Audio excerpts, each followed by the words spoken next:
Let start with the chapter. अब lecture number 3 start करते हैं बाइनोमियल थ्योरम का। तो यहाँ पे एग्जैक्टली हम पढ़ेंगे बाइनोमियल थ्योरम क्या है, और इससे एग्जैक्टली ठीक पहले हमने क्या पढ़ा, properties of combination. So I hope तुम्हें याद होगा, और अगर नहीं याद होगा तो एक बार उस लेक्चर को देख लो, प्रॉपर्टीज है क्या। ठीक है। तो अब देखो बाइनोमियल, अच्छा कुछ मिलता जुलता वर्ड बताओ। बाइनोमियल कुछ ऐसा मैं कहूँ कि गो या ऐसे कुछ मिलता है ना, रो, इस तरह। तो बाइनोमियल से मिलता जुलता एक वर्ड बताओ। चलो एक क्विज है तुम्हारा। ठीक है, याद आ रहा है? तो हमें याद आया पॉलिनोमियल, पॉलिनोमियल, मल्टीनोमियल, मल्टीनोमियल। ये कुछ वर्ड्स आ रहे हैं जिसमें पॉलिनोमियल तो तुम्हारा सुना हुआ है। पॉलिनोमियल है क्या? पॉली, पॉली मतलब बहुत, नोमियल जैसे यहाँ बाई, बाई मतलब टू, तो नोमियल, नोमियल शब्द का मतलब हम ढूंढते हैं कि नोमियल है क्या। तो पॉलिनोमियल किसे कहते हैं? एक ऐसा एक्सप्रेशन हो जैसे A X square plus B X plus C, जैसे क्वाड्रेटिक कहते हैं but it is a polynomial of degree two. ठीक है, या A X cube plus B X square plus C X plus D, polynomial of degree three. Okay, तो ये है polynomial.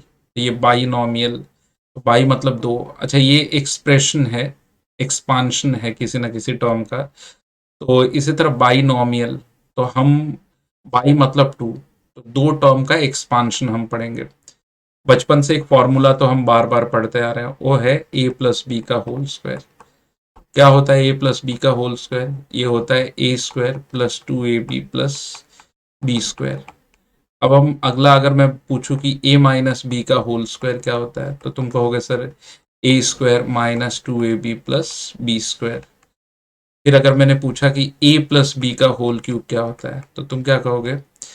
A cube plus three A square B plus three A B square plus B cube.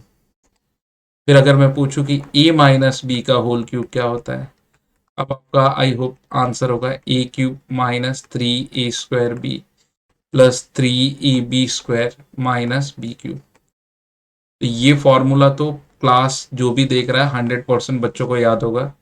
ये formula 100% बच्चों को याद होगा।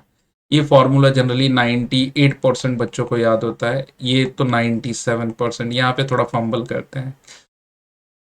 अब अगर मैं पूछूं कि A plus B whole raise to four क्या होगा, तो कुछ बच्चे कहेंगे कि सर ए प्लस बी का होल स्क्वायर करो, जो आंसर आएगा उसका होल स्क्वायर कर दो। बट अगर मुझे एक लाइन में आंसर लिखना है तो मैं कैसे लिखूंगा? तो यहां से कुछ जनरल आइडिया लगाते हैं। अगर ए प्लस बी का होल स्क्वायर है, ठीक है, तो मुझे फर्स्ट टर्म जो मिला वो ए स्क्वायर मिला। ए माइनस बी का होल स्क्वायर है, तो फर्स्ट टर्म जो मिला मुझे ए स्क्वायर मिला। ए प्लस बी का होल क्यूब है, तो मुझे जो फर्स्ट टर्म मिला वो ए क्यूब मिला। और ए माइनस बी का होल क्यूब है, तो जो मुझे फर्स्ट टर्म मिला वो ए क्यूब मिला। तो आई एम वेरी श्योर कि जो फर्स्ट टर्म मुझे मिलेगा वो ए रेस टू फोर होगा। अच्छा, अगर मैं ध्यान दूं तो पावर टू है, तो दो बार मुझे प्लस लिखना है। पावर टू है और माइनस साइन है, तो alternate minus plus. Power three है तो लगातार तीन बार प्लस। पावर थ्री है ऑल्ट माइनस साइन के साथ, तो फिर माइनस प्लस ऑल्टरनेट लिखना है। तो इस बात से तो पावर फोर है, तो आई एम वेरी श्योर कि मुझे कितने प्लस चाहिए, चार बार मुझे लिखने हैं प्लस। ठीक है, मैंने अब चार बार प्लस लिख लिया। और इसी एक्सपांशन में अगर मैं ध्यान दूं तो यहाँ पे बी स्क्वायर, यहाँ पे बी स्क्वायर, यहाँ पे बी स्क्वायर है, और यहाँ सॉरी बी क्यूब है, और यहाँ पे बी क्यूब है। तो आई एम वेरी श्योर कि लास्ट टर्म में बी रेज टू फोर होगा। ओके, अब अगर आप ध्यान से देखो तो जैसे ए का पावर टू, ए का पावर वन, ए का पावर टू, ए का पावर वन, ए का पावर थ्री टू वन, अब कुछ ऐसे जा रहे हैं, मतलब ए के पावर को डिक्रीज करते हुए जा रहे हैं। तो ए क्यूब, ए स्क्वायर, और ये कुछ हम ऐसे लिख देंगे। ठीक है, इसी तरह उल्टे डायरेक्शन में अगर आप देखोगे, इसे कहते हैं राइट टू लेफ्ट। ठीक है, राइट टू लेफ्ट अगर आप जा रहे हो, तो मुझे बताओ क्या हो रहा है। राइट टू लेफ्ट जा रहे हो तो क्या हो रहा है? ठीक है, तो सही बात है कि बी का पावर डिक्रीज हो रहा है, तो बी का पावर थ्री, बी का पावर टू, बी का पावर वन, और इस तरह बन रहा है। ठीक है, अब क्योंकि जैसे यहाँ पे भी अगर मैं भरूँ तो यहाँ पे ए स्क्वायर था, ए था, फिर बी स्क्वायर था, बी था। तो ए लेफ्ट टू राइट में ए का पावर डिक्रीज बाई 1 और राइट टू लेफ्ट में बी का पावर डिक्रीज बाई 1, कुछ ऐसे हो रहा है। Now it's time to write the coefficient, इसे कहते हैं कोएफिशिएंट्स, और सही वर्ड यूज करते हैं तो बाइनोमियल कोएफिशिएंट्स। Binomial coefficients. अब बाइनोमियल कोएफिशिएंट किस तरह के हैं? तो यहाँ पे 1 है, फिर 2 है, फिर 1 है, 1 है, 2 है, 1 है, 1 है, 3 है, 3 है, 1 है, 1 है, 3 है, 3 है, 1 है। मतलब यूं कह सकते हो कि अगर पावर 2 है तो यहाँ पे 1, फिर 2, फिर 1। अगर 3 है तो फिर यहाँ पे 1, यहाँ पे 1, और ये बीच के टर्म ऐड करने पे 2 + 1 = 3, 2 + 1 = 3, ऐसे आएंगे। तो अगर पावर 4 के लिए भरना है तो फिर यहाँ और यहाँ पे 1 लिखना है आपको, और ये टर्म्स को, कोएफिशिएंट को ऐड करके ये बनाना है। इसे कहते हैं पास्कल्स ट्राइंगल। Pascal's triangle. तो ये कितना आ गया? 4, ये आ गया 6 और ये आ गया 4। तो now it's time to write the binomial coefficient and here we got the answer 4, 6, 4। I hope you understood. मैंने क्या पढ़ाया आपको समझ में आया होगा। अच्छा, अगर कोई बच्चा बोले कि सर चलो मुझे a - b² लिखना सिखा दो, तो देखो बेटा, आपको 5 साइन डालने, start with minus, plus, minus, plus और माइनस। ओके। अब a का पावर पहले 5 लिखना है और लास्ट में b का पावर 5 लिखना है। अब a के पावर को डिक्रीज करना है 4, 3, 2 और 1। इसी तरह b के पावर को डिक्रीज करना है 4, 3, 3, 2, 1। अब आपने डिक्रीज कर दिया। फाइनली पास्कल्स ट्रायंगल का लेना है। अगर पावर 5 के लिए लिखना है कोएफिशिएंट, तो फिर हम क्या करेंगे? पावर 4 वाला लर्न कर लेंगे। अच्छा, इन कोएफिशिएंट्स को याद कर लो, ठीक है। सो अब ये हो जाएगा 5, ये हो जाएगा 10, ये हो जाएगा 10, ये हो जाएगा 5। इसे लर्न भी कर लो, प्लीज लर्न कर लो टिल 6 तक, क्योंकि कई बार एक्सप्रेशन देख के आपको पहचानना होगा कि ये किसका एक्सपांशन है। कई बार आपको एक्सप्रेशन देख के पहचानना होगा। मतलब यहाँ पे LHS हम ले रहे हैं और RHS लिख रहे हैं, वहां पे मैं RHS दूंगा और आपको LHS लिखना है। So here is 5, here is 10, here is 10, then 5. And now we have the expansion of a minus b whole raised to 5. कोई कहे कि सर अगर आपको a plus b plus c का पावर 3 इसी तरीके से लिखना हो तो कैसे लिखोगे? तो नॉट पॉसिबल, नॉट पॉसिबल। इसके लिए हम एक अलग मेथड यूज करेंगे। बट फिलहाल के लिए तो ये बाइनोमियल मतलब बाई मतलब 2, तो यहाँ पे 2, और नोमियल मतलब एक्सपांशन, नोमियल मतलब एक्सपांशन, बाइनोमियल एक्सपांशन थ्योरम। ठीक है, तो बाई मतलब 2, नोमियल मतलब मैंने जनरेट किया है, तो एक्सपांशन से रिलेटेड है। अच्छा, अब यहाँ पे एक चीज और आ रही है। देखो, पावर 5, 6, 7, 8, 9, 10 तक तो ठीक है, चलो 10 तक तो हम बना लेंगे। बट अगर मुझे मान लो कि पावर 70 का लिखना है, तो इट इज नॉट पॉसिबल कि आप पास्कल ट्रायंगल जनरेट करो। पास्कल ट्रायंगल टिल पावर 7, 8 तक तो ओके। 8 के बाद 8 भी काफी डिफिकल्ट होता है, क्योंकि 8C1, 8C2 इस तरह कैलकुलेट करना पड़ता है। आई मीन से 8 का 8C1 जो मैं बोल रहा हूँ, तो वो सारी वैल्यूज हमको कैलकुलेट करनी पड़ेगी 7 के लिए, 6 के लिए, फिर वो सारा कैलकुलेशन हमको लिखना पड़ेगा। तो हम ना यहाँ पे यूज करते हैं वो है कॉम्बिनेशन मेथड। और जो मैंने आपको पहले भी समझाया है कि ये सारे बच्चे याद रखो कि NC0 जो है वो 1 होता है और NCN जो होता है वो 1 होता है। फिर कोई बच्चा बोले कि ये क्यों बता रहे हो? क्योंकि ये दोनों 1 है ना। तो n मतलब इंडेक्स, जो मैं बार बार कह रहा हूँ कि n को NCR में इंडेक्स कहते हैं। तो ये इंडेक्स यहाँ पे 2C0, इंडेक्स मतलब पावर, और ये लास्ट वाला 2C2 होगा। ठीक है, ये है 3C0 और ये है 3C3, ये है 3C0 और ये है 3C3। यहाँ पे जो नंबर है 1, 3C3, ये है 4C0, ये है 4C3। Okay, sorry 4C4, 4C4, NCN, ये है 5C0 और ये है 5C5। ओके, अब अगली बात कर ले तो NC1 जो है NC1 जो है वो n होता है। तो इस हिसाब से तो अगर आप ये नंबर को कहोगे 4C1 और अगर आपको रिजेक्शन वाली प्रॉपर्टी याद है कि 4 में से एक बच्चा सिलेक्ट हुआ, इसका मतलब 4 में से 3 रिजेक्ट हो गए, तो ये इक्वी डिस्टेंस टर्म प्रॉपर्टी लगती है कि आगे से दूसरे टर्म का जो बाइनोमियल कोएफिशिएंट होगा ना, वही पीछे से दूसरे टर्म का होगा। क्लियर? तो ये 4C1 है, 4C3 है। अब ये वैल्यू जो है वो 5C1 की वैल्यू बोली जाएगी और ये वैल्यू जो है वो 5C4 की बोली जाएगी।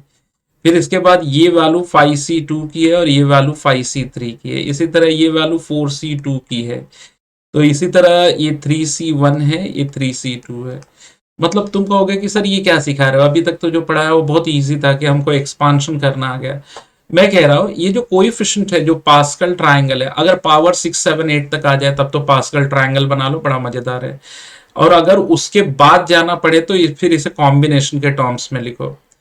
फिर एक बच्चा बोलेगा कि इसको कैसे लिखना है कॉम्बिनेशन के टर्म्स में। देखो मैंने एक इलिस्ट्रेट किया है, ये a प्लस बी का होल स्क्वायर है ना, तो ये जो पहला नंबर है और जो लास्ट नंबर है NC0 और NCN लिखा जाएगा। और फिर 0 है तो फिर 1 2 3 ऐसे चले जाओ, जैसे 1 दिया तो ये 2 है। ठीक है, जैसे अभी किसी ने कहा कि sir a plus B whole raise to 7 लिखो।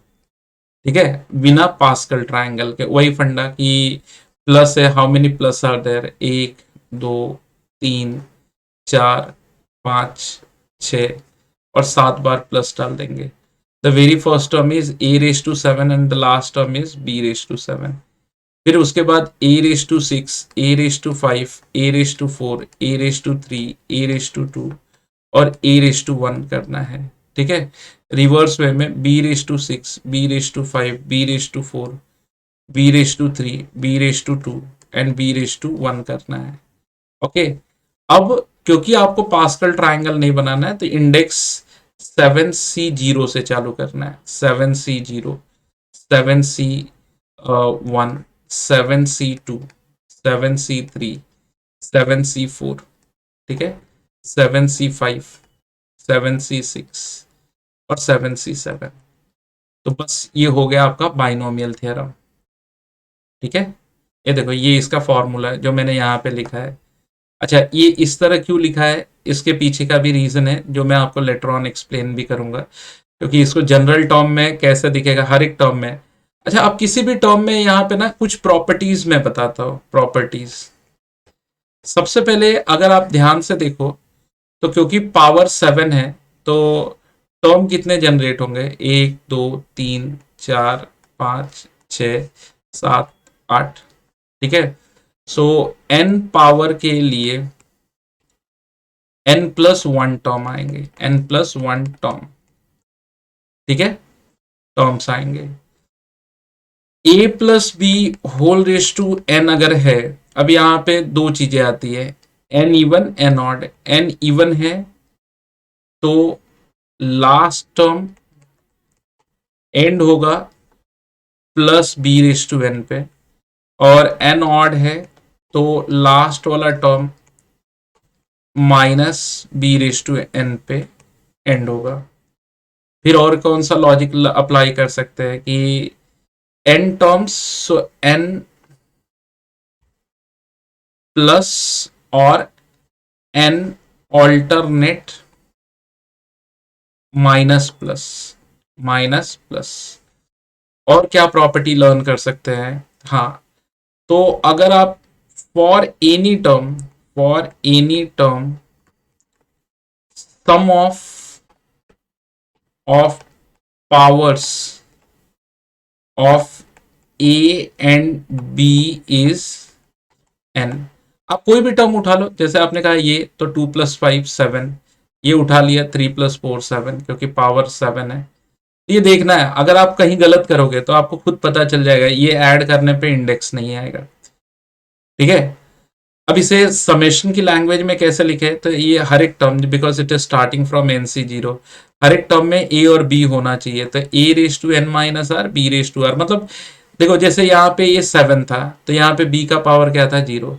अब यहाँ पे 6 है, जो जितना 7 में से यहाँ रिड्यूस होगा ना उतना पावर यहाँ चढ़ेगा। 7 में से 2 पावर यहाँ पे रिड्यूस हो गया तो 2 पावर किसको मिल गया, b को। 3 पावर रिड्यूस हो गया तो 3 यहाँ पे मिल गया। तो A raise to N minus R B raise to R. और अगर ऑल्टरनेट माइनस प्लस है, यानी कि माइनस का साइन यहाँ पे ये माइनस के लिए है, तो अगर ऑल्टरनेट साइन है तो हम लिखेंगे minus one raise to R, क्योंकि जैसे हम वन डालेंगे तो माइनस आ जाएगा, सेकेंड टर्म पे माइनस आ जाएगा, थर्ड टर्म पे प्लस आएगा, बिकॉज टू हम आर की जगह पे डालेंगे, जीरो से चालू करेंगे, फर्स्ट टर्म में जीरो, सेकेंड टर्म में वन, थर्ड टर्म में टू। तो आप इस थियरम को पढ़ लो, बाकी एज सच इतना डिफिकल्ट नहीं है, बहुत इजी है। पूरी कहानी इतनी है कि आप जैसे, चलो हम एक चीज और कर लेते हैं। किसी बच्चे ने कहा कि sir A plus B raise to, A minus B raise to eight लिखना है मुझे, A minus B raise to eight. ठीक है, कोई दिक्कत नहीं है। आप क्या करो, minus plus minus plus minus plus minus plus, तो ये अपने 8 साइन बना ली। पहले टर्म में क्या आएगा, ए रेस टू एट, और लास्ट टर्म में क्या आएगा, बी रेस टू एट। तो आपने ये लिख दिया। ओके, अब ए के पावर कंटिन्यूअसली डिक्रीज होंगे, A raise to seven, A raise to six, A raise to five, A raise to four, A raise to three, A raise to two और A raise to one. ठीक है, इसी तरह B के भी power decrease होंगे, seven, six, sorry B यहाँ पे लिखना चाहिए, B raise to six, B raise to five, B raise to four, B raise to three, B raise to two and B raise to one. अब आपने ये लिख लिया तो इसके आगे का काम बहुत सिंपल है। यहां से चालू करो इंडेक्स 8C0 से, बिकॉज मैं फिर कह रहा हूं NC0 और NCN इन दोनों की वैल्यू 1 होती है, और पहला और लास्ट का कोएफिशिएंट 1 होता है, इसलिए ये 8C8 हो जाएगा और वो 8C0 हो जाएगा। अच्छा, क्या होगा कि अगर किसी बच्चे ने गलती से 8C1 से लिखा, अगर उसने चालू किया कि सर ये 8C1 है, तो फिर वो 8C9 पे एंड करेगा, क्योंकि मैंने बताया 8 पावर 8 है तो n+1 यानी 9 टर्म्स आएंगे, तो बट ऑब्वियसली ये 1 से चालू करोगे तो 9 पे एंड होगा। बट 8C9 एक मतलब नॉन एग्जिस्टेंस टर्म है, बिकॉज एन आर से छोटा हो ही नहीं सकता है, एन आर के बराबर हो सकता है। Got it? तो आपको याद रखना है, जीरो से चालू करना है, फिर आगे की कहानी बहुत इजी है। 8C1, 8C2, 8C3, 8C4, 8C5, 8C6, ठीक है, और 8C7। अब इसमें भी एक और बेनिफिट मिलता है कि इक्वी डिस्टेंस टर्म का आंसर सेम होता है, सिलेक्शन इक्वल टू रिजेक्शन से। 8C1 8 में से एक सिलेक्ट किया तो 8 में से 7 रिजेक्ट किया, तो जो 8C1 की वैल्यू है वही 8C7 की वैल्यू है, जो 8C2 की वैल्यू है वही 8C6 की वैल्यू है, जो 8C3 की वैल्यू है वही 8C5 की वैल्यू है। ठीक है, और 8C4 यूनिक है। तो आप अगर पहले 4 टर्म भी निकालते हो, आधे टर्म निकालते हो, तो आगे के आधे टर्म निकालने की जरूरत नहीं है, because selection equal to rejection लगा सकते हो। और जिन बच्चों ने अभी तक कॉम्बिनेशन नहीं देखा है तो प्लीज कॉम्बिनेशन देख कर आओ। ठीक है, अब क्या करेंगे, चलो आगे की तरफ बढ़ते हैं। तो मैंने कुछ बातें आपको बताई, याद हो गई होगी। जैसे मैंने बताया कि a plus B whole raise to n में नंबर ऑफ टर्म्स कोई पूछे, नंबर ऑफ टर्म्स कोई पूछे तो आपको क्या आंसर देना है, n+1। कितने टर्म्स आएंगे, n+1, चाहे वो प्लस हो चाहे माइनस हो। फिर कोई बोले कि लास्ट टर्म क्या होगा, तो लास्ट टर्म दो तरीके से आंसर करना है, या तो plus B raise to n जब n ऑड होगा, सॉरी इवन होगा तो, और minus B raise to n जब n ऑड होगा तो। ठीक है, फिर और क्या हम कह सकते हैं कि और क्या हमें करना है। फिर नंबर ऑफ टर्म्स तो हमने लिख लिए, ऑल्टरनेट साइन के बारे में भी हम सब जानते हैं। ठीक है, चलो हम क्वेश्चंस की तरफ बढ़ते हैं और देखते हैं कैसे यूज किया जाता है। So here comes the very first question. Okay, यहाँ सबसे पहला क्वेश्चन हमारे पास आ गया कि 1+x² whole raise to 10, 1+x² whole raise to 10। अब कैसे जाएंगे, अभी कह रहा है कि n टोटल नंबर ऑफ टर्म्स n+1 आर पॉसिबल। ये तो मैंने थियरी जो आपको बताई है अभी, उस थियरी को पढ़ के find the number of terms in the expansion, कितने टर्म्स होंगे एक्सपांशन में। ठीक है, तो यहाँ पे मैंने पावर देखा 10, तो हमने टर्म्स में लिख दिया 10+1 11। अब यहाँ पे हमने देखा 100, तो हमने लिख दिया 100+1 101, बरोबर। तो अगर आप ये गलती करते हो तो रुक जाओ, वर्ड बाइनोमियल यानी पहले अगर दो टर्म है, अच्छा इरिस्पेक्टिव प्लस या माइनस कुछ भी हो, इससे लेना देना नहीं है, दोनों के लिए ये करेक्ट होगा। लेकिन अगर दो से ज्यादा टर्म है तो रुक जाओ, या तो दो टर्म में रिड्यूस करो या तो फिर कुछ अलग टेक्निक लगाओ। ये टर्म ये गलत है, ये गलत है। अगर किसी बच्चे ने कहा कि सर 101 है तो फिर बेटा आप गलत हो। आप इसको ध्यान से देखो कि ये कुछ और नहीं है, 1 + x का होल स्क्वायर है और उसका पावर ये 100 हो गया। अब हमने लॉ ऑफ इंडाइसिस पढ़ा है कि अगर a का पावर m है उसका पावर n है तो a⁻m n आंसर होगा। तो फिर ये हो जाएगा 1 + x होल रेस टू 200। तो टोटल नंबर ऑफ टर्म्स कितने आएंगे, 200 + 1 यानी कि 201। तो अब ये राइट है। तो इसके डेफिनेशंस पे ध्यान दो कि आपका ये है क्या। अगर आप इसे ध्यान दोगे तो ये कुछ और नहीं है, x-1/x का होल स्क्वायर है और ये उसका पावर 2023 है। सो फिर ये क्या हो जाएगा, x-1/x का पावर 4046 हो जाएगा। तो नंबर ऑफ टर्म्स क्या बोले जाएंगे, 4046 + 1 यानी कि 4047। ये राइट आंसर आएगा। अच्छा ये तो सारे बच्चे जानते हैं क्या लिखा है। अगर नहीं जानते हो तो कोएफिशिएंट देख के समझ लो, 133 और 1। ठीक है, तो 1331 जो मैंने आपको पीछे भी समझाया था कि 1331 कहाँ पे आता है, ये देखो यहाँ देख लो 1331 कहाँ पे आता है, जब पावर 3 होता है और जनरली 1 + x का होल क्यूब लिखा गया है। तो ये वाला टर्म 1 + x का होल क्यूब लिखा गया है और उसका पावर 21 है, जो हो जाएगा 63 + 1 यानी कि 64 टर्म्स आएंगे। ये करेक्ट है। अच्छा ऐसे टर्म्स में आप ना कोशिश करो कि जस्ट आप अगर कोएफिशिएंट भी आइडेंटिफाई कर जा रहे हो ना कि सर 14641 तो ये किसका होगा, तो ये 1 - x होल रेस टू 4 का होगा और उसका पावर 7 है। तो 4 7 या 28 + 1। ठीक है, तो कितना हो गया 29। तो यहाँ पे आंसर है 29।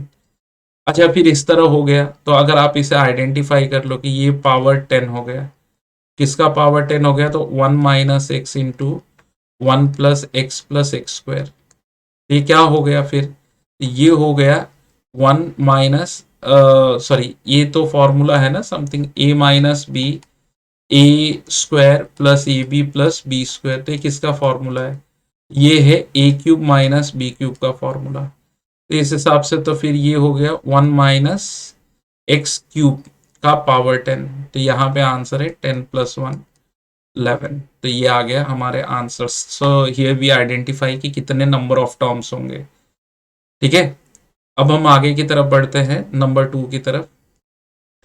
ओके, नंबर 2 पढ़ाने से पहले मैं आपको ना एक चीज बताता हूँ। अभी मैंने क्या कहा कि देखो बाइनोमियल थ्योरम, चलो मैंने पावर 5 लिखा है, a + b whole raise to 5।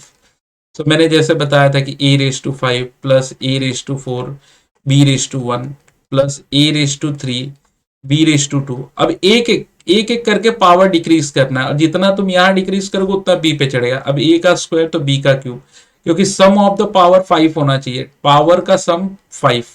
आप किसी भी टर्म में जाओगे पावर का सम 5 होना चाहिए। ठीक है, फिर a और ये हो जाएगा b⁴, तो फिर सम आ गया 5। फिर लास्ट वाला टर्म आ गया b⁵, फिर टोटल यहाँ पे a का पावर 0 है तो आपको 5 ही दिखेगा। फिर ये भी 5 हो गया। ओके, अब बारी है कॉम्बिनेशंस की लिखने की, 5c0 5c1 5c2 5c3।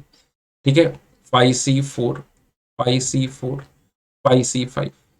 Okay, अब मैं किसी भी टर्म की एनालिसिस करूं, जैसे मैंने टर्म 1 की एनालिसिस की, ये है 5c0 a⁵ लिखने के लिए 5c0 a⁵ b⁵.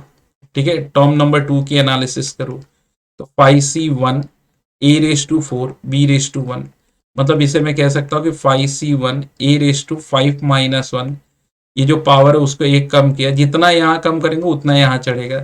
ठीक है, थर्ड टर्म पे जाए तो 5c2 a⁵ b का स्क्वायर। तो अगर मैंने यहाँ पे 5 में से 2 कम किया तो उतना ही पावर b पे चढ़ेगा। आई होप ये चीजें समझ में आ रही है। तो यहाँ पर भी लिखना चाहिए हमें 5 - 0। ओके, अगर आप ध्यान से देखो तो इधर जो नंबर है वो नंबर ये है, वो नंबर ये है, इधर जो नंबर है वो नंबर ये है और ये है, इधर जो नंबर है वो नंबर ये है और ये है। अच्छा, ये अगर 2 है ना तो टर्म नंबर 3 है, यानी कि टर्म नंबर 2+1 है। अगर ये 2 है ना तो ये 1 है, तो टर्म नंबर 1+1 है। अगर ये 0 है तो फिर ये 0+1 है। ठीक है।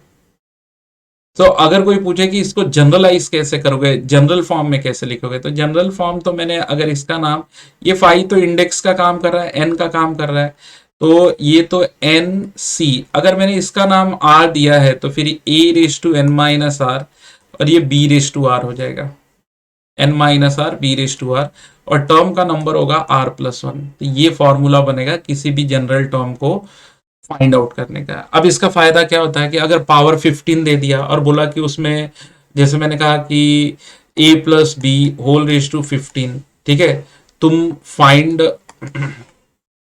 12th टर्म क्या होगा, तो बस मेरे पास ये r+1, तो जैसे देखो जो टर्म का नाम है ना उससे एक कम r हो जाएगा, ये r हो गया, ये n हो गया।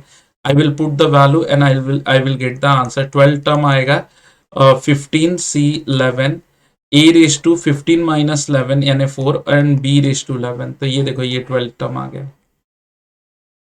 होपफुली ये क्लियर हो गया। तो अब आपको याद रखना है जनरल टर्म का फॉर्मूला। जनरल टर्म का फॉर्मूला जो होगा वो TR+1। ठीक है। अभी देखो जैसे यहाँ 7 टर्म बोला है, तो जनरल टर्म का फॉर्मूला आपको ये चीज याद रखनी है कि TR+1 a+b whole raise to n होगा, तो TR+1 NCR a⁻n−r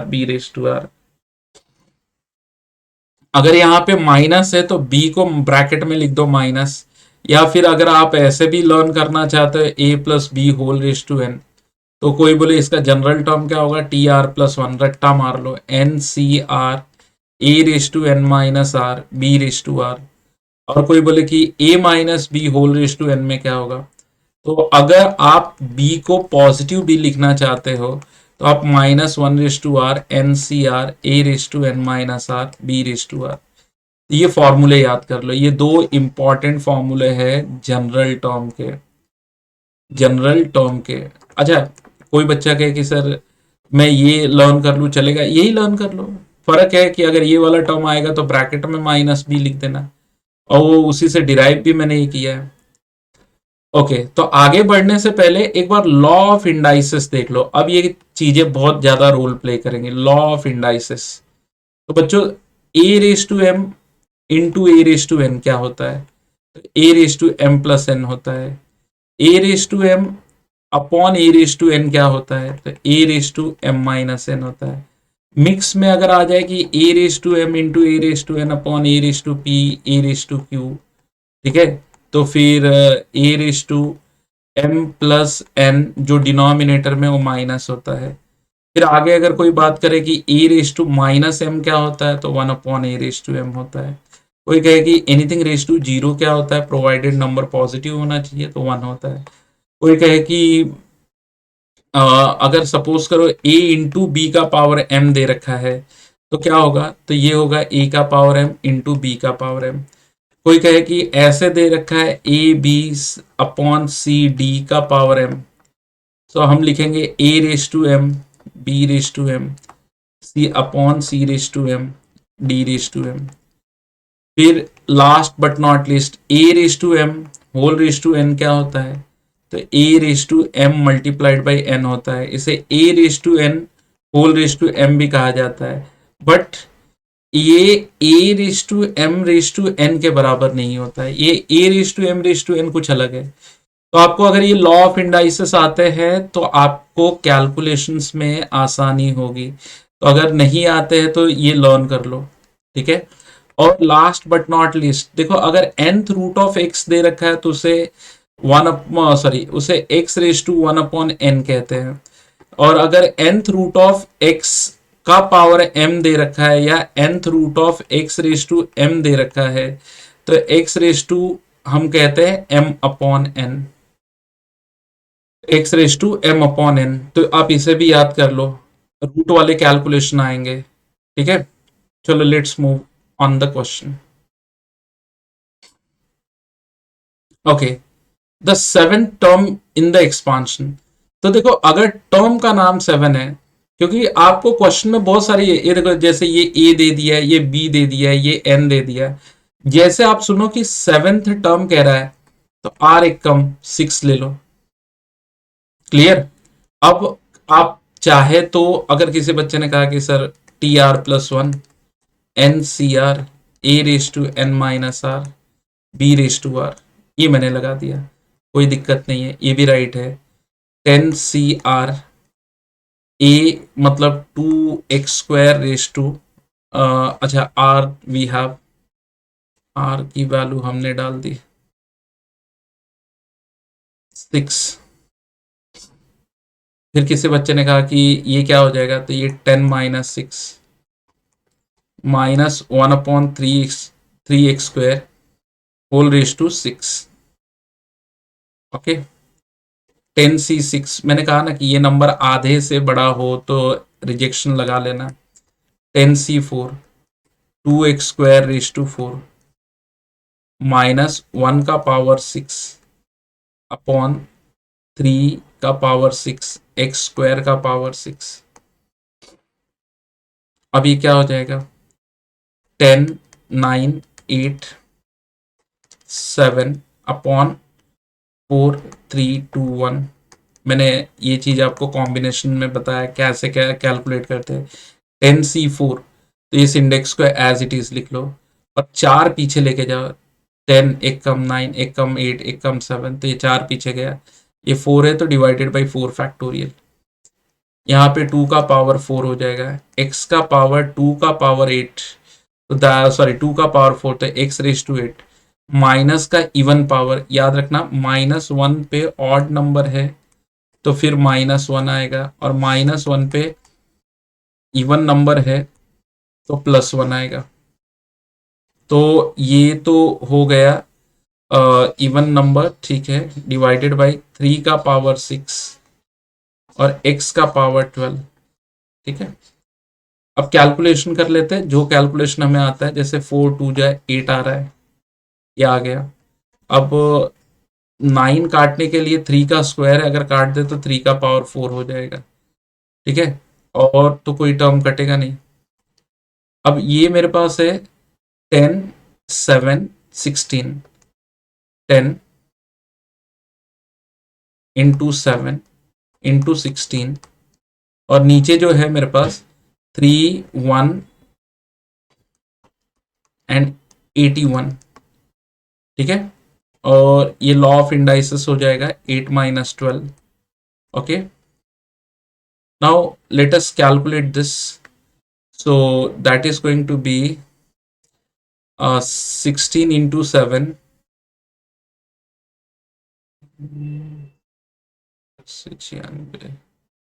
1120 वाला तो आंसर दिख ही नहीं रहा है। नीचे जो आ रहा है एक बार फिर चेक कर लेते, बिकॉज कैलकुलेशन से तो मैच हो नहीं रहा है थ्री वाला term. Okay, none of these भी दे रखा है, बट फिर भी सेवन टर्म के लिए आर सिक्स ले लिया, A B. Okay, A B, और वैल्यू डाल दी टेन सी six, two x square, four two का पावर फोर, एक्स का पावर एट। ठीक है, minus one raise to six, one हो जाएगा, थ्री का पावर सिक्स, एक्स का पावर ट्वेल्व। तो टर्म इन द एक्सपांशन। ठीक है, तो यहाँ पे पहली बात तो ये आ ही नहीं रहा है, मैंने कैलकुलेशन करके देखा, तो ये मुझे मिल रहा है 1120 डिवाइडेड बाई 243। ठीक है, x raise to minus four, तो ये टर्म तो मुझे मिला ही नहीं, टर्म ना X raise to minus four ही नहीं है, तो फिर मैं कह दूंगा कि नन ऑफ दीज, इसका कोई आंसर है ही नहीं इसमें। नेक्स्ट क्वेश्चन पे जाते हैं। ओके, सो ये पैटर्न हमने देख लिया, पैटर्न को समझ लिया कि देखो ये जनरल टर्म का फॉर्मूला है। अब आपको क्या याद रखना है कि कभी कभार, अब जैसे ये क्वेश्चन मुझे दे दिया कि इसकी क्या वैल्यू होगी, अब इसको अगर आप, अच्छा मैंने बताया था ना कि ये एनसीआर का फंडा है, तो अगर आप देखोगे 10C0 3:0 -2:10 प्लस 10C1 3:1 -2:9 10-1, और इस तरह अगर आप करते जाओ तो ये क्या बन गया, 10C10 3:10 -2:0। सो मैंने क्या कहा कि देखो, अगर आपके पास अभी तक कैसा था कि हमको एलएचएस दे रहा था, हम आरएचएस लिख रहे थे, अब हमें हमारे पास कैसा है, अब हमारे पास आरएचएस है और उससे जाना हमें एलएचएस लिखने, इस तरह। तो ये हम समझ गए कि भाई, अच्छा कोई बच्चा अगर इसको कैलकुलेट करने बैठे तो फिर वो तो क्वेश्चन खत्म हो गया। फिर ये हो जाएगा रेस टू 10, इंडेक्स इज 10, यहाँ पे 3 + -2, सो ये हो जाएगा 3 - 2 whole raise to 10, and that is 1/10, and that is equal to 1। Hopefully ये चीज तुम्हें क्लियर हो गई। कभी कभार देखो, ये इसकी भी काफी जरूरत है, ये चीजें को समझने की बहुत जरूरत है, क्योंकि कभी कभी क्वेश्चंस आपको ऐसे आते हैं, वो ये नहीं कहेगा कि इसको एक्सपांड करो, बोलेगा इसे पहचानो और इसका आंसर लिखो। चलो जैसे एक क्वेश्चन आ गया, ये क्वेश्चन ऐसे है कि R = 0 से लेके 10, R 10 10 CR 3/R -2/10 -R, बोला इसकी क्या वैल्यू होगी। अब दिक्कत ये है कि हाँ, ये होता तो अभी तक फटाक से आंसर आ गया होता, अब इसमें इंटू आर दे दिया, अब इंटू आर दे दिया तो काम प्रॉब्लम में आ गया, फंस गया काम। मतलब क्योंकि आप देखोगे ना, अगर आप इसको ऐसे एक्सपांड करो तो पहला तो जीरो हो जाएगा, ठीक है, 0 × 10C0 3/0 -2/10 plus 1 × 10C1 3/1 -2/9 10C2, sorry 2 × 10C2 3/2 -2/8, ऐसे। तो फिर ये दिक्कत आएगी, ये इसे बिकॉज ये जो ×1 है, ×2 है, ×0 है, ये प्रॉब्लम क्रिएट कर रहा है, ये आर नहीं होना चाहिए। तो फिर याद करो, मैंने कॉम्बिनेशन में प्रॉपर्टी भी समझाई थी, याद है तुम्हें? वो प्रॉपर्टी क्या थी, सोचो, अगर मुझे आर वेरिएबल से मुक्ति पानी है, if you want to get rid of this variable r, तो हम कौन सी प्रॉपर्टी सोचेंगे? तो प्रॉपर्टी का नाम था कि अगर एनसीआर है, आर टाइम्स ऑफ एनसीआर है, आर टाइम्स ऑफ एनसीआर है, so that can be written as n times of n-1 CR-1। ये थी तुम्हारी प्रॉपर्टी नंबर 8। अगर मैं इसका हेल्प लेता हूं तो क्या हो जाएगा, अब यहाँ पे n, ये जो इंडेक्स है वो नीचे आता है और ऊपर नीचे एक एक कम होता है, CR-1, यहाँ पे R = 0 to 10, ठीक है, और ये हो जाएगा 3/R, एंड ये हो जाएगा -2/R 10-R, ओके 10-R। अगर मैं वैल्यूज डालता हूँ, देखो जीरो डालूंगा तो क्या होगा, पहले तो 10 एक नंबर है, बाहर लेते हैं, जीरो पे तो 0-1 9C-1, अगर मैं 9C-1 3/0 -2/10 तो फिर तो ये तो फालतू चीज हो जाएगी, ये तो इसका कोई मीनिंग ही नहीं है।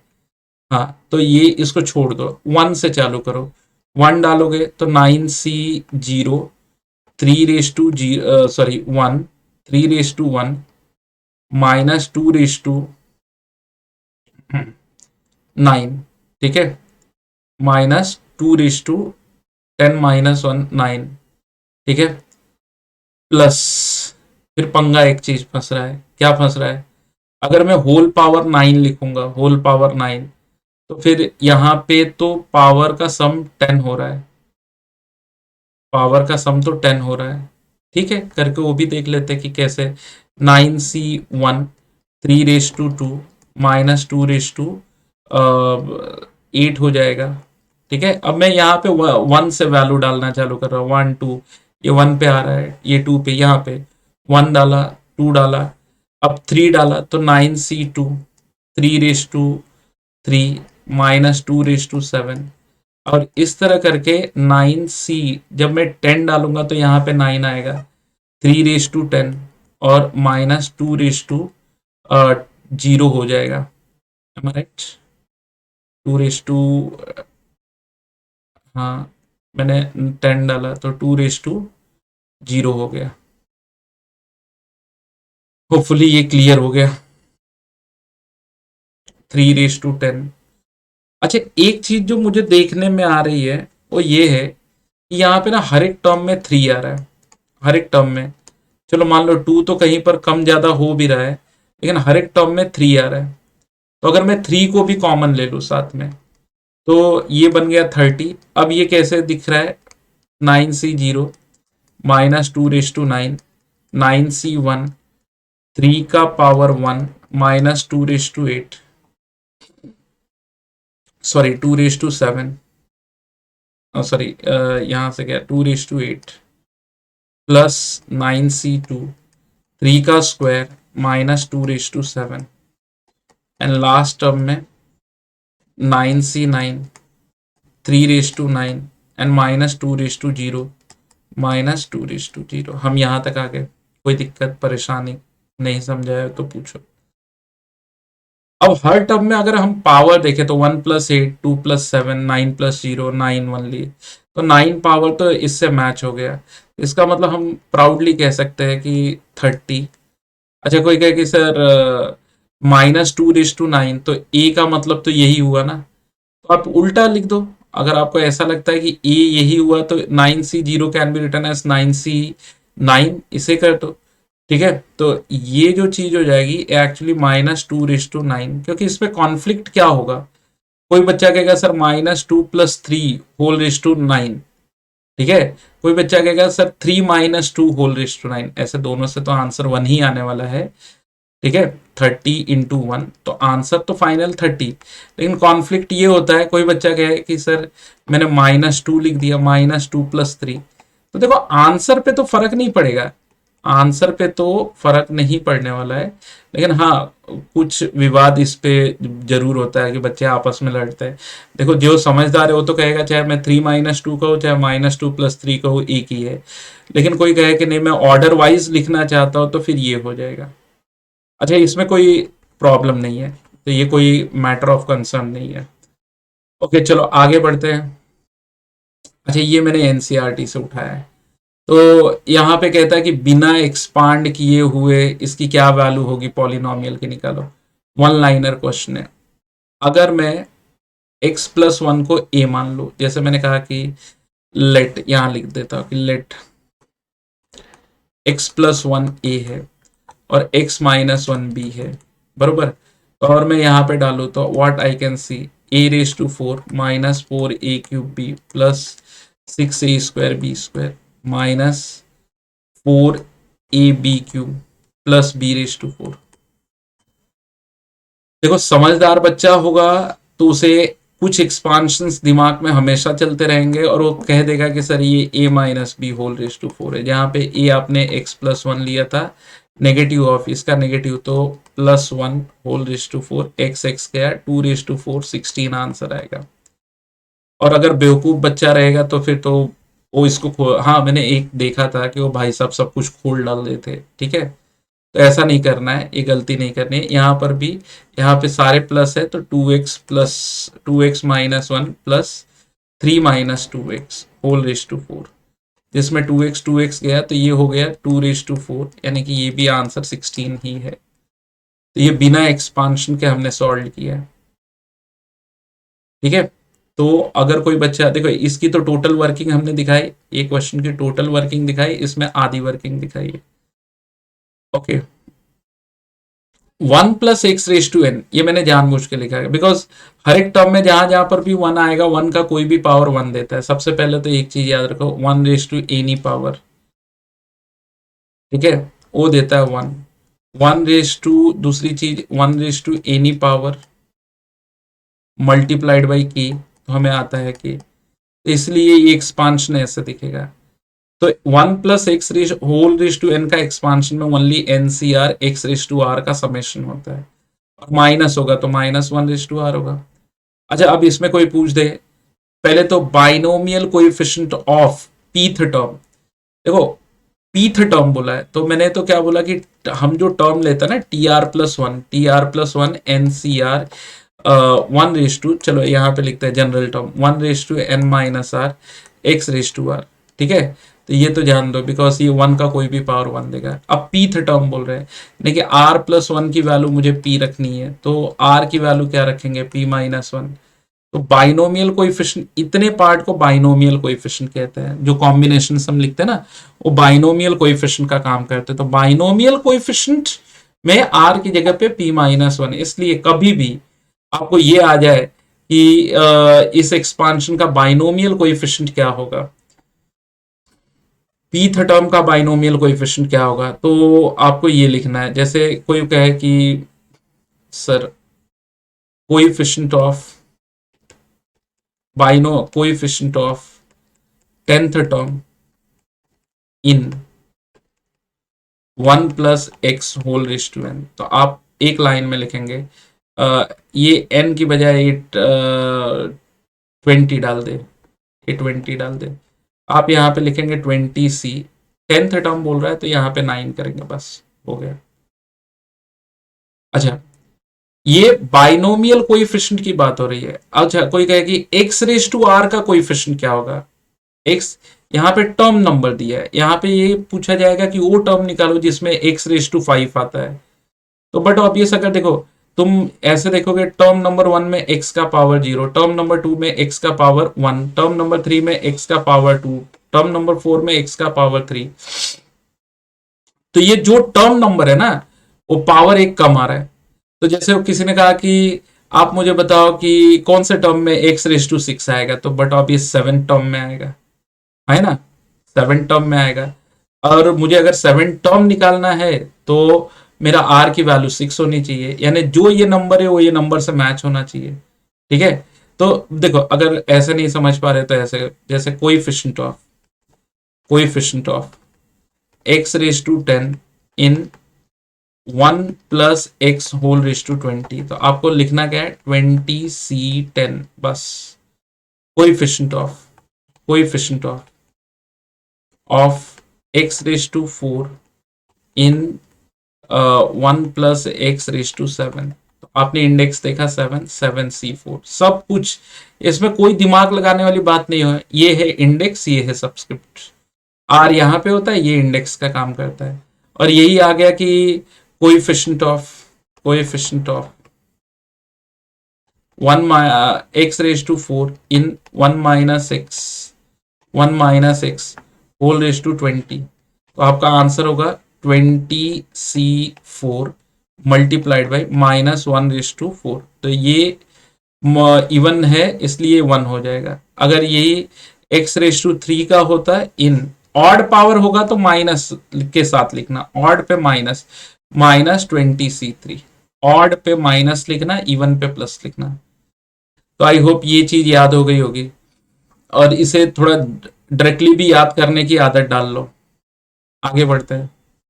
देखो, जैसे इस क्वेश्चन पे अगर मैं डिस्कस करूं, x रेज टू 8 का कोएफिशिएंट क्या होगा यहाँ पे, तो सोल्यूशन की बात करें तो ये 8 है, c 8 है ना।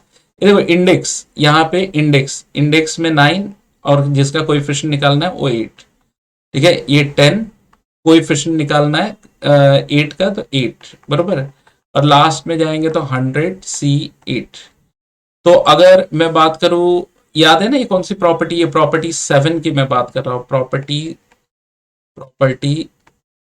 7 ऑफ कॉम्बिनेशन, जिसमें क्या था कि अगर आपको एन से चालू हो रहा है, कहीं तक जाए जिसमें इंडेक्स एक एक करके आगे बढ़ना चाहिए और सब्सक्रिप्ट कांस्टेंट होना चाहिए, तो फाइनल आंसर क्या होता है, जो लास्ट टर्म होता है ना उसमें एक एक बढ़ा देते हैं, ये 101c9 हो जाएगा। ये देखो, अब ये x रेज टू 12 का चाहिए। अच्छा, किसी बच्चे ने लिखा कि 8c12, तो ये तो फालतू हो गया, ये इसका क्या मतलब है। फिर अगले टर्म में आया तो 9c12, तो ये भी फालतू हो गया, इसका क्या मतलब है। इसने बोला अगले टर्म में 10c12, तो ये भी फालतू है, ये भी नहीं मतलब है।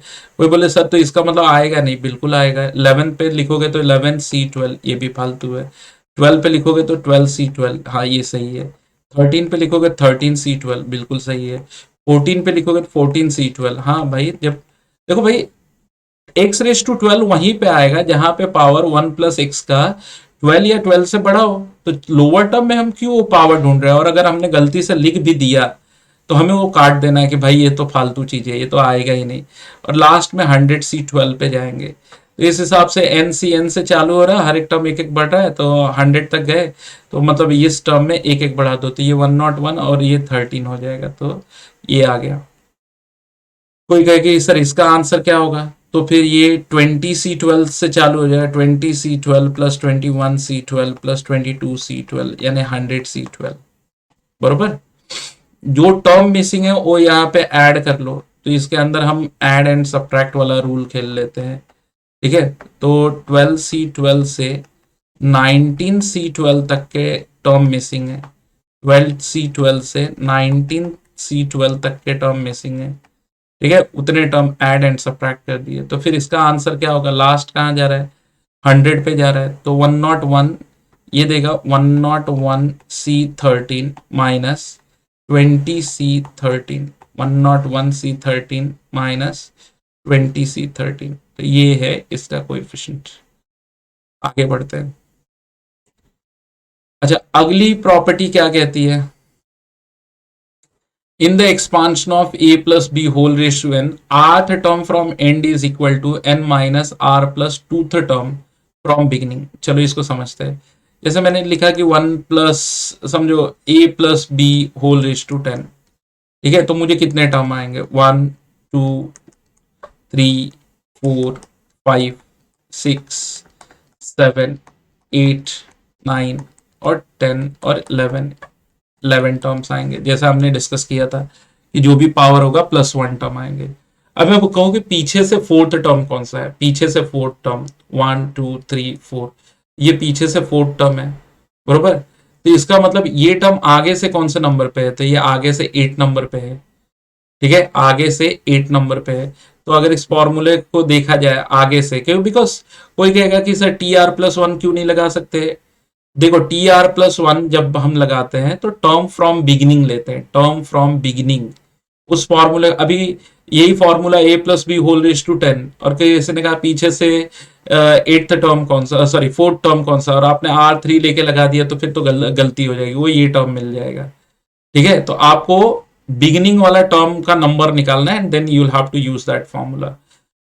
सो अगर इसमें डाल के देखो तो इसमें n की वैल्यू 10 थी, r पीछे से कौन से नंबर का टर्म हम ढूंढ रहे थे? 4 प्लस 2, ठीक है।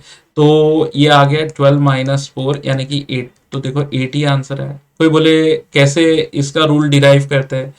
टोटल नंबर ऑफ टर्म्स कैसे कितने होते हैं? n+1, ठीक है। पीछे से आठ टर्म, पीछे से आठ टर्म मतलब आगे से कौन से नंबर का टर्म हम ढूंढ रहे हैं? r-1, तो उसका नंबर निकालने के लिए r-1 सब्ट्रैक्ट कर देंगे, n+1 minus r+1, so that is going to be n+2 minus r या n माइनस r+2, ठीक है। तो आप ये ध्यान मत दो, आप ये फॉर्मूला रीड करो, क्योंकि बहुत सारी चीजें ऐसी है जो इसके डेरिवेशंस पे हम बेमतलब टाइम खर्चा करेंगे तो मतलब नहीं है। हमने फॉर्मूला लर्न कर लिया। अब किसी ने कहा कि 1 plus x whole raise to 100, ठीक है, पीछे से 37 टर्म निकलना, 100 माइनस 37 प्लस 2, यानी कि 102 माइनस 37, यहाँ कर लेते हैं 102 माइनस 37, तो 12 में से 7 गया 5, 9 में से 3 गया 6, 65th टर्म आ गया, 65th term. Have you understood? तो ये फॉर्मूला अगर हम लगाते हैं तो हमें वो टर्म नंबर पता चल जाएगा, and then we can use that TR+1 का फॉर्मूला। तो फिर सवाल उठता है, चलो सर एक क्वेश्चन करते हैं। If the ratio of the 7 term from beginning to the 7 term from end is 1/6, T7 upon T*7, start 7 मतलब पीछे से 7 term is 1/6, what is the value of? Okay, so लगा देते फॉर्मूला, ये n, अच्छा ratio of 7 term from beginning, तो ये तो n रहेगा, दोनों में इंडेक्स तो n रहेगा, C बरोबर। अब 7th टर्म, तो इसका मतलब R6 हो गया, ठीक है। अब 7 टर्म पीछे से, तो मतलब आगे से कौन सा नंबर का टर्म हो गया? n माइनस 7 प्लस 2, तो आगे से जो नंबर उसका आ रहा है n-5 आ रहा है, बरोबर। तो आर कभी भी क्या होता है, आर जो भी टर्म, अब ये आ गया 7 term from end, 7 term from end, पीछे से जो 7 टर्म है वो आगे से n minus fifth term from beginning, from beginning, beginning से एन माइनस फिफ्थ टर्म होगा। ठीक है, तो एन माइनस फिफ्थ लेने के लिए आर तो एक लेस करते हैं, ठीक है, जैसे 7 लेने के लिए 6 लिया, एक कम करते हैं, तो इसी तरह ये टर्म नंबर आ गया, ये आर आ गया, एन माइनस 6 आ गया, ये हो गया 2/1/3, पहला पावर होता है n minus 6 n minus r, और अगले टर्म को पावर होता है 1/3/1/3 रेस टू 6, यहाँ पर भी 2/1/3 एंड 1/3/1/3 ये आ जाएगा। ओके, अब अगर देखो तो ये और ये कट गया, कोई बोलेगा कैसे कटा, तो n में से 6 लोगों का सिलेक्शन, तो बचे हुए n-6 लोगों का रिजेक्शन।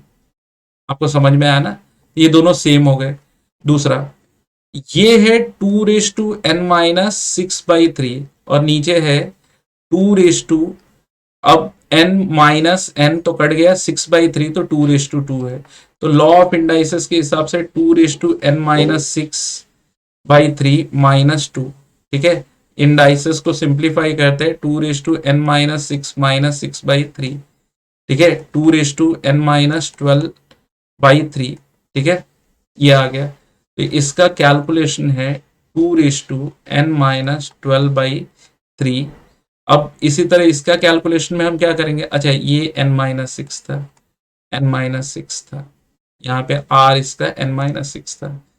ओके, अब ये कैलकुलेशन लिखते थे, इसी तरह ये 3/, अब जैसे इस कैलकुलेशन को भी मैं एक्सप्लेन कर देता हूँ, ये बहुत सारी चीजें यहाँ पे हो गई हैं, अब इसे हटा देते हैं। ओके, आपने नोट कर लिया होगा, तो 3/1/3 जब न्यूमरेटर में जाएगा तो नेगेटिव हो जाएगा और उसका पावर 6 है, तो 3/-2 हो जाएगा। इसी तरह ये पावर जब ऊपर जाएगा तो 3/, इसे ऐसे लिख दे 3/-3 होल/n-6, सो 3/n-6/-3। अब ये अगर पावर को मैं ऊपर नीचे करूँ, चलो पॉजिटिव बनाते हैं, नेगेटिव इधर 3/2 कर देते हैं और इसको ऊपर ले जाके n-6/3 कर देते हैं, क्योंकि इसका नेगेटिव पावर दूर हो गया, फिर ये माइनस हो गया n-6/3 -2, फिर वही सेम चीज 3/n-12/3, ये वही सेम चीज आ रही है। तो इसे भी पहले इरेज कर देते हैं, तो ये डिनोमिनेटर में नहीं, ये इनटू में आ रहा है, इसे भी इरेज कर देते हैं ताकि थोड़ा सा भरा भरा ना लगे। आई होप आपने इतना लिखा है, और नहीं लिखा है तो वीडियो को एक बार रिवाइज करके रिवाइंड करके देख लो। तो ये आ गया 3/n-12/3। जैसे अब आप कह सकते हैं कि सर 1/6 2 × 3 हमें आ गया, यानी कि ये 6/-1 है और ये 6/n-12/3 है। सो देयरफॉर इंडाइसेस के रूल के हिसाब से -1 n-12/3 -3 = n-12 -3 + 12 = n = 9। तो ये 9 आंसर आ रहा है। आई होप ये क्लियर हो गया। हाँ, कुछ नहीं, इसमें 2 की फॉर्मूले लगे थे, ये थोड़ा सा पिंच करेगा। तो की पॉइंट में सबसे पहले मैंने जो पिंच करेगा, 8th term from end equal to n-r + 2th term from beginning. तो ये जो 7th टर्म फ्रॉम एंड था ना, वो एक्चुअली इसका टर्म नंबर था n-7 +5, सो n-5। दूसरा, कभी भी r जो है ना वो 1 लेस लेते हैं जो टर्म नंबर पूछा है। जैसे 7 टर्म पूछा है तो -1, तो 6। तो अगर मुझे n-5 निकालना है तो n-5 -1, तो r कभी भी 1 लेस लेते हैं, तो ये 6th टर्म आ जाएगा। बाकी फॉर्मूले में मैंने डाला है, लॉ ऑफ इंडाइसिस अप्लाई किया है। चलो आगे बढ़ते हैं। अच्छा, अब ये केस क्या आ रहा है कि अगर a plus B whole raise to n और a minus B whole raise to n को ऐड किया जाए एंड सब्ट्रैक्ट किया जाए। जैसे कोई कहे कि सर a प्लस बी का होल स्क्वायर क्या होता है, a square plus 2ab plus B square होता है, और a माइनस बी का होल स्क्वायर क्या होता है, तो a square plus 2ab sorry a square minus 2ab plus B square, ये 1 एंड 2। ठीक है, तो अगर इन दोनों को 1 प्लस 2 किया जाए तो क्या मिलेगा, तो ओनली अपने को मिलेगा 4ab। तो कोई बोले कितने टर्म मिलेगा, तो एक टर्म मिलेगा। उसको जनरलाइज कैसे करेंगे, तो एक देखो ये n है, बरोबर, ये n है। अच्छा, 2ab प्लस सॉरी दो दो टर्म मिलेगा, ये गलती से माइनस वाला रिजल्ट लिख दिया। ये दो टर्म मिलेगा, 2 बार a square and 2 bar b square, so that is ये दो टर्म में ही काउंट होगा, 2a square plus 2b square. तो कोई बच्चा बोले कि सर इससे जनरलाइज कैसे किया जाए, तो देखो अगर n एक इवन पावर है, बरोबर, तो n मतलब इंडाइसिस अगर इवन पावर है तो 2 + 2 डिवाइडेड बाई 2, दोनों को ऐड करने पे नंबर ऑफ टर्म्स मिलता है, और दोनों को सब्ट्रैक्ट करने पे 4ab। ठीक है, तो व्हेन n इज, अच्छा ये माइनस वाला तो इधर है, ओके, मैंने थोड़ा सा रूल में गड़बड़ कर दिया है। रूल ऑड के लिए एक साथ लिखना चाहिए था, इवन के लिए एक साथ लिखना चाहिए था, नो इश्यू एट ऑल। तो ठीक है, अब ऑड पावर अगर मैं लो, a प्लस बी का whole cube, a cube plus 3a square b plus 3ab square plus b cube, and a minus B का whole cube, a cube minus 3a square b plus 3ab square minus b cube. ये B cube add करने पे ये वाले term कटेंगे, यहां पर दो टर्म मिलेगा, सो 3+1/2। तो अगर ऑड पावर है दोनों के ऐड करोगे तो n+1/2 मिलेगा, इवन पावर है सब्ट्रैक्ट इवन पावर है और ऐड करोगे तो n+2/2। तो आप इन दो रूल को याद रखो। इसी तरह सब्ट्रैक्ट करोगे तो यहाँ पे सिंगल टर्म जो 2/2, ठीक है, इवन पावर के लिए 2/2 सिंगल टर्म मिलेगा, और ऑड पावर के लिए n+1/2। तो ऑड के लिए सेम फंडा, इवन के लिए एक जगह ऐड करने पे +2/2 और सब्ट्रैक्ट करने पे ओनली n/2। ओके, कोई बच्चा बोले सर समझा, ये क्लियर तो हुआ, लेकिन इसको अप्लाई कैसे करेंगे। चलो इससे पहले रूल पढ़ लो। ठीक है, ऐड पे ऑड पावर के लिए दोनों जगह सेम फंडा है, चाहे दोनों को ऐड या सब्ट्रैक्ट करो। इवन के लिए ऐड पे n+2/2 और सब्ट्रैक्ट पे n/2। चलो आगे आते हैं। बोलता है a plus B whole raise to 50, a minus B whole raise to 50, कितने टर्म पॉसिबल है, तो पावर इवन है, तो और उसे हम ऐड कर रहे हैं। देखो इवन ऐड तो n+2/2, ऑड ऐड और सब्ट्रैक्ट, ठीक है, n+1/2, इवन सब्ट्रैक्ट n/2। बस ये 3 की पॉइंट याद रखो। ठीक ठीक है, सो इवन ऐड, तो यहाँ पे 50 + 2/2 आ जाएगा, 52/2, तो ये हो गया 26। ऑड पावर ऐड, ऑड वो तो एनी केस में 91 + 1/2, कितने आ गए 50। Even subtract 20/2 10। ऑड, ठीक है, subtract 2015 + 1 divided by 2, 2016 divided by 2, 1008। I hope ये समझ में आया तुम्हें। इवन ऑड, देखो ये आपको थियरी याद रखनी है, एक जगह n+2/2 even add, n+2/2 odd में add subtract n plus 1/2, even में सब्ट्रैक्ट n/2। चलो let's move ahead. If the ratio of the coefficient of third and fourth term in the expansion, ठीक है, ratio of the coefficient of the third and the fourth term, ठीक है, तो third term upon fourth term is 1/2।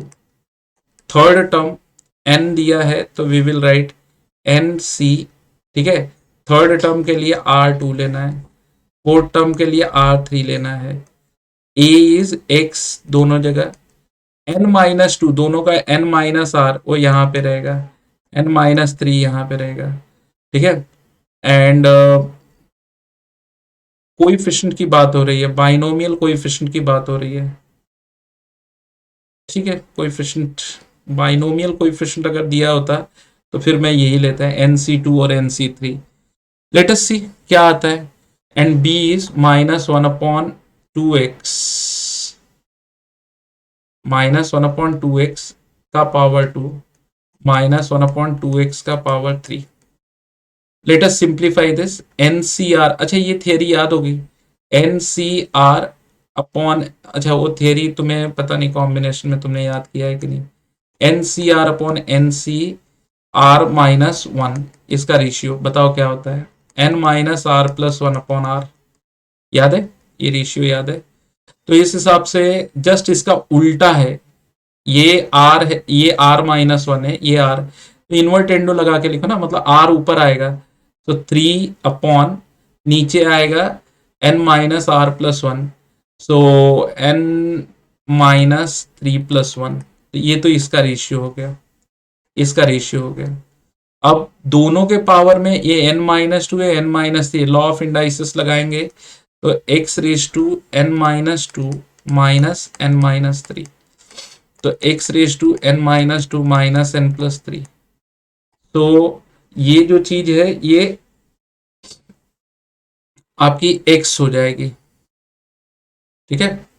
और ये जो चीज है वो नीचे की तरफ कट करता है, -1/2x⁻1 हो जाएगा।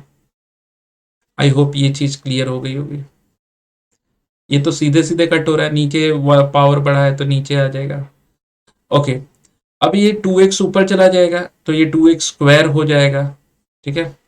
तो 1/2 इक्वल टू, वैसे तो x स्क्वायर दिख नहीं रहा है इसलिए मैं क्या करता हूँ, इस वाले टर्म को, ये जो x वाले टर्म है इनको तो अवॉइड ही कर देता हूँ। यहाँ पे सही वर्ड होना चाहिए, कोएफिशिएंट बोलेंगे, रेशियो ऑफ द कोएफिशिएंट, तो हमें नंबर्स के रेशियोज लेने हैं, ठीक है, उनके नंबर्स के रेशियोज लेने हैं हमें, ठीक है। अगर हमने सपोज करो उनके नंबर्स के रेशियोज लिए, ये तो ठीक है, ये भी ठीक है। चलो हम ऐसे कैलकुलेशन करते हैं। तो ये हो गया NC2, ये हो गया x⁻n-2, ये हो गया -1/2 का स्क्वायर, ये हो गया 1/x², और ये हो गया NC3, ये हो गया x⁻n-3, ये हो गया -1/2 का क्यूब, ये हो गया 1/x³ बरोबर। अब ये स्क्वायर ऊपर चला जाएगा, ये क्यूब ऊपर माइनस हो जाएगा, माइनस हो जाएगा, ठीक है। तो आई होप हमें वो कोएफिशिएंट अगर ढूंढना भी है ना तो ये एक्स वाले टर्म को अवॉइड करना है, सीधी सी बात है। यहाँ पे क्वेश्चन थोड़ा सा गलत दिया है, यहाँ पे वर्ड होना चाहिए binomial coefficient.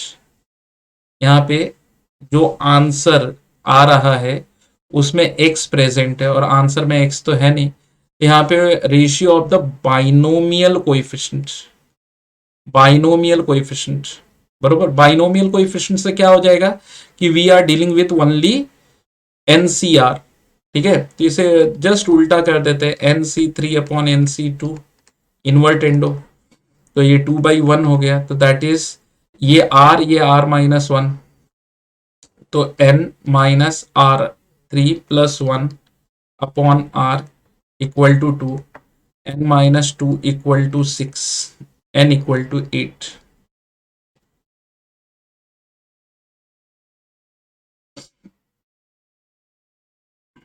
N minus r, r r minus one, n minus are plus one upon r. अभी ये क्वेश्चन मिसमैच हो रहा है, ठीक है, इसे एक बार और करते हैं। कभी कभार कुछ एक गलती होती है। थर्ड टर्म, थर्ड टर्म निकालने के लिए n C two x raise to N minus two minus one upon two x raise to n C two x raise to N minus two minus one raise to two by two x square. अच्छा 16 तो आ रहा है, शायद आगे आ जाए। थोड़ा सा coefficient मतलब फिर वो नंबर से हम डील कर लेते हैं। अब 2 हो गया, ठीक है। सो फिर ये आ गया n C two by two, और ये आ गया minus x raise to, sorry x raise to N minus two, N minus two N minus four. तो कोई बोले कोएफिशिएंट क्या है, कोएफिशिएंट अगर ओनली कोएफिशिएंट की बात करें तो एक्स को छोड़ना है, फिर 1/2 एन सी टू है। अब फोर्थ टर्म की बात करें तो N C three X raise to N minus three minus one upon two X raise to three, N C three X raise to N minus three minus one का cube upon two X raise to three, N C three X raise to N minus three minus one upon, अच्छा two का cube हम लिखना भूल गए, to का cube, यहाँ पे भी टू का स्क्वायर था, टू का स्क्वायर टू का क्यूब और x raise to three. So अगर यहाँ से पावर को इकट्ठा कर ले, t four N C three by two raise to three, negative यहाँ पे साइन डाल देते हैं, x raise to N minus six. अब कोएफिशिएंट की बात कर लेते हैं, कोएफिशिएंट, कोएफिशिएंट तो ये आ गया माइनस वन बाई एट, ये वन बाई फोर है, टू का square one by eight N C three. अब रेशियो के हिसाब से देख ले कि थर्ड एंड फोर्थ टर्म का रेशियो क्या आ रहा है। तो one by four N C two upon one by minus one by eight N C three is one by two. Okay, so ये वन बाई फोर से अगर इसे काटे तो ये वन बाई टू हो गया, और क्रॉस मल्टीप्लाई करें तो N C two upon n C three is minus 1 by 4. Therefore, NC3 upon NC2 is minus 4. And if I'll use that formula, यहाँ पे हम लिख लेते हैं, ये चीज को मैं यहाँ पे कैरी ऑन करता हूँ। So n minus are plus one upon R equal to minus four. तो n minus three plus one equal to minus twelve. So n equal to n minus two equal to minus twelve, n equal to minus twelve plus two, n equal to minus ten. So minus ten is the right answer. Okay, so ये answer finally मिल गया। Question 100% correct था। थोड़ा सा confusion लेकर था कि यहाँ पे बाइनोमियल कोएफिशिएंट तो नहीं है, लेकिन नहीं, कोएफिशिएंट ही सही वर्ड है। आगे चलते हैं। If the coefficient of rth term and r plus fourth term is equal, तो बट ऑब्वियस मैंने क्या बताया था, one plus x whole raise to n में, तो आर्थ टर्म निकालने के लिए वी विल राइट 20c, आर्थ टर्म बोलेंगे तो r minus one equal to r plus fourth term, देखो यहाँ पे लिखेंगे n, और r प्लस फोर तो एक कम लेंगे, सॉरी r प्लस फोर, एक मिनट, आर्थ टर्म, अच्छा टर्म आर्थ दिया है, आर्थ टर्म बोला है तो r जो होगा वो एक कम होगा, ठीक है। सो r प्लस थ्री। अब कोई कहे कि जैसे मैंने कहा था ना कि पीथ टर्म, पीथ टर्म, ठीक है, pth term in one plus x whole raise to n में क्या होगा, तो ये होगा n c p minus one x raise to p होगा, ठीक है, एक्स रेज टू से p-1 होगा। ठीक है, ये pth टर्म, तो ये था उसका कोइफिशिएंट। तो pth टर्म का कोइफिशिएंट जो है nc p-1, तो rth टर्म का nc। अब यहाँ पे मैं ये वाला फंडा यूज करूंगा कि nCp इक्वल टू nCq। तो फिर क्या होगा, तो या तो p इक्वल टू q होगा या फिर p plus q equal to n होगा। तो मेरे पास दोनों है, तो अगर मैंने यूज किया r-1 इक्वल टू r+3, तो फिर तो ये तो फालतू हो गया, आर आर कट गया, -1 इक्वल टू 3 आ गया। ये यूज किया r-1 plus r+3 equal to 20, तो फिर 2r+2 इक्वल टू 20, तो 2r equal to 18। So r equal to 9 हो गया, तो r इक्वल टू 9 आ गया आंसर। आगे बढ़ते हैं।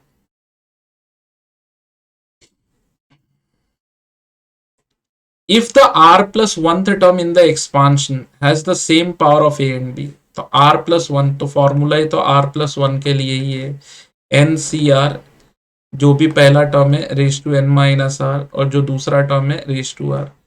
तो फिलहाल के लिए तो n मतलब 20, r प्लस 1th टर्म मतलब r, a मतलब हो गया A by B raise to half, इसका टोटल पावर 1/3, उसके ऊपर 21 - r, एंड b जो है b upon a raise to 1/3 cube root, total square root को पावर हाफ बोलेंगे, ऊपर जो आएगा वो r आएगा। ओके, अब a के पावर और b के पावर को इंडिविजुअली कैलकुलेट करते हैं। 21 CR, अब ये हो जाएगा a का पावर 1/3, उसके ऊपर 21 - r, तो इसे मैं लिख दूंगा 21 - r/3। b का पावर 1/2, जैसे ये देखो b का पावर 1/2, उसका पावर 1/3, उसका पावर 21 - r, तो ये 1/2 इंटू 1/3 1/6 इंटू करेंगे तो b का पावर 21 - r/6 होगा। इसी तरह यहां पे करेंगे तो b का पावर r/2 होगा और a का पावर r/6 हो जाएगा। ओके, अब इसे ऊपर ले जाते हैं, तो a raise to 21 - r/3 -r/6 और into b raise to r/2। Okay, b raise to r/2 -21 - r/6। Okay, अब कहता है कि इनके पावर सेम है, a and b have same power, तो ये पावर हम इक्वेट कर देते हैं, ये पावर को इक्वेट कर देते हैं। सो 21 - r/3 -r/6 जो है वो r/2 -21 -r/6 के बराबर होगा। अब दोनों साइड 6 से मल्टीप्लाई करते तो 2 into 21 -r equal to 3 into r -21 -r। Open the bracket, 42 - 2r -r equal to 3r -21 plus r। Okay, so we are getting 42 plus 21 equal to 3r plus r, that is going to be 4r। यहाँ पे -3r तो going to be +3r, so 42 going to be 63 equal to 7r, so r equal to 9, so the right answer is 9। Let us move ahead।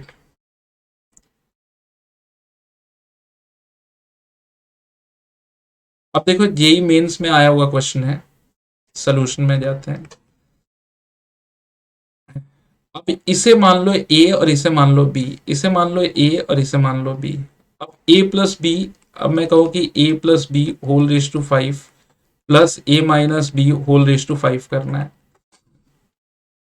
5C0 A raise to 5 plus 5C1 A raise to 4 B raise to 1, 5C2 A raise to 3 B raise to 2 plus 5C3 A square B cube plus 5C4 A B raise to 4 plus 5C5, यहाँ पे आ जाएगा B raise to 5। Plus 5c0 a raise to 5 minus 5c1 a raise to 4b plus 5c2 a cube b square minus 5c3 a square b cube plus 5c4 a b raise to 4 minus 5c5 b raise to 5। और अगर आप इन दोनों को add करते हो तो but obvious ये वाला टर्म, ये वाला टर्म और ये वाला टर्म चला जाएगा, बचेगा 2 टाइम्स ऑफ 5c0 मतलब ए रेज टू 5 कह दो, और फिर 5c2 तो 10 होता है, ए क्यूब बी स्क्वायर कहे तो, फिर 5c4 यानी कि 5c1 A B raise to 4 कह दो, तो इतना बचेगा। अब हम यहाँ पे वैल्यू डालते हैं, जहाँ पे ए तो ये x raise to 5 plus 10 x का क्यूब बी स्क्वायर इसका स्क्वायर एक्स क्यूब माइनस 1 क्योंकि रूट है तो निकल जाएगा, प्लस 5 टाइम्स ऑफ ए मतलब एक्स और बी का पावर 4, तो ये ऑलरेडी रूट में है। अब root of x cube minus 1 का स्क्वायर करोगे तो फिर तो ये एक्स क्यूब माइनस 1 हो जाएगा, और इसका और एक पावर बढ़ाओगे मतलब दो पावर, और फिर एक बार ये करोगे root of x cube minus 1 का पावर 4 और स्क्वायर किया तो अभी एक्स क्यूब माइनस 1 का स्क्वायर हो जाएगा। तो यहाँ पे एक्स क्यूब माइनस 1 का होल स्क्वायर ए स्क्वायर यानी x raise to 6 minus 2x cube, ठीक है, plus b, you bracket open कर दिया, 2 times of x raise to 5 plus 10 times of x raise to 6 minus 10 times of x cube plus 5 times of x raise to 7 minus 10 times of x raise to 4 plus 5x। I hope ये चीज clear हो गई क्या मैंने किया, x multiplied by this. Coefficient of all odd degree terms, odd degree तो odd जो even है उसे काट दो, पहले इवन वाले काट दो, ऑड वाले सब बच गए।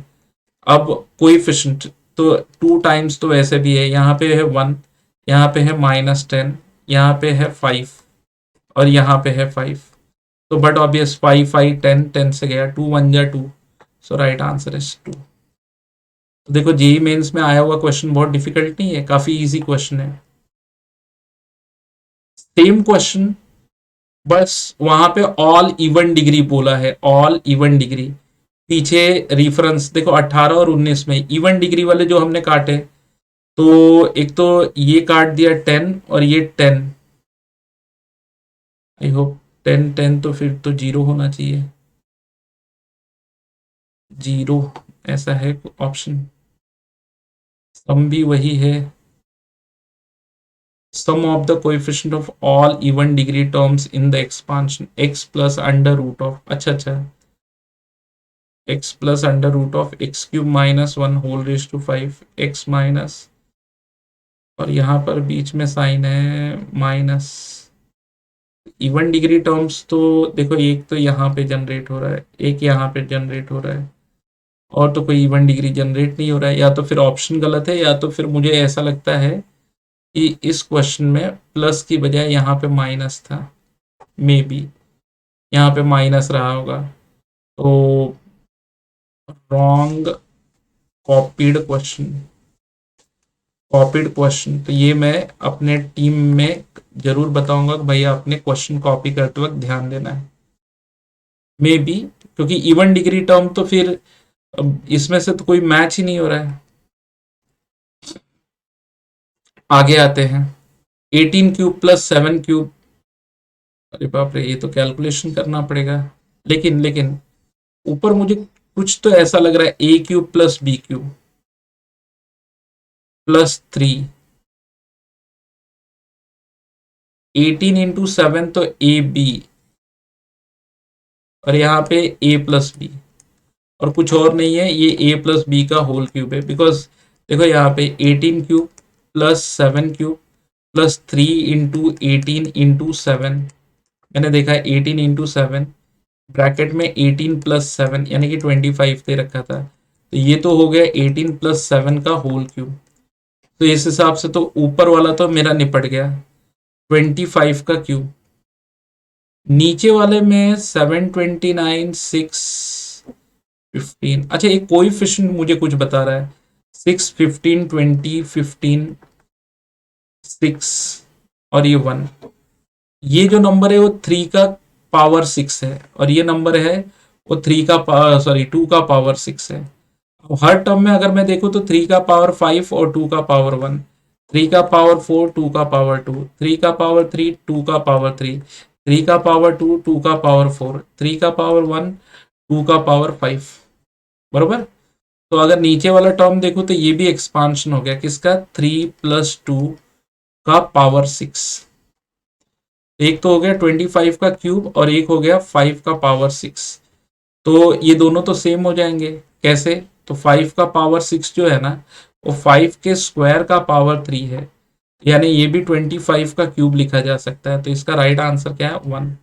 कोई बोले सर आप तो मतलब क्वेश्चन देख के आए होगे या आपको याद होगा, नहीं नहीं नहीं, यहाँ पैटर्न देखना है, पैटर्न। मैंने मेरी टीम को कह रखा है आपके पास क्वेश्चन बैंक है, आप कोई भी क्वेश्चन टाइप करो उसमें से उठा के, ठीक है। तो आप लेवल वाइज टाइप कर दो और फिर मैं बच्चों को ये समझाऊंगा कि यहाँ पैटर्न देखो।